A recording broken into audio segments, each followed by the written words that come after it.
The changes are coming this week for the PTE academic. Now, I've already taken the official mock test about 10 times. I have the real test booked for this week. I feel like I have a pretty good understanding of where they moved everything. And of course, we've got to confirm it all on the real exam, but I think this is pretty much what they're doing. And I'll explain that. But I'm not going to talk about any kind of techniques because I don't teach techniques that I test on mock tests. I only teach techniques that I test on the real test. Now, 4 modules, and I'm going to talk about where to focus to get points. And I'm not talking about specific tasks. I'm talking about modules to make it easier. 2 things changed, 2 things didn't change. Listening didn't change. What I mean is you still get listening points from listening and speaking. About half of your listening is from listening. About half of your listening is from speaking. It's always been like that. That's the same. I'm not talking about tasks. All right. The other thing, speaking. I'm not talking about tasks. You've always gotten speaking from only speaking. And now it's the same. You still only get points from speaking. Right? I know they added new tasks. I'm not talking about tasks. I'm talking about modules.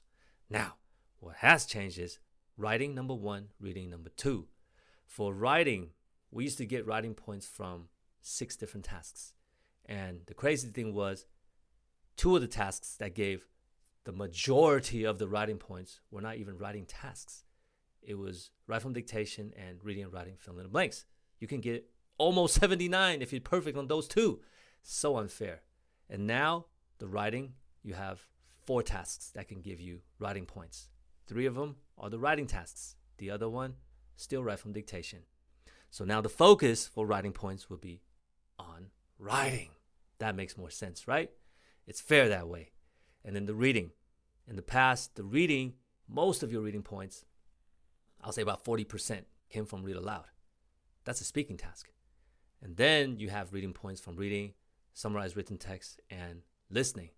So now because the majority of those points from read aloud, not majority, all, are gone, and now they're back in reading. Of course, they put some in summarized written text as well, but the majority of the reading points will now come from reading, not a speaking task, but reading tasks. So if you want to know where to focus for those points, there you go. Writing is from writing, reading is from reading. Now it feels like an English test. Don't you agree?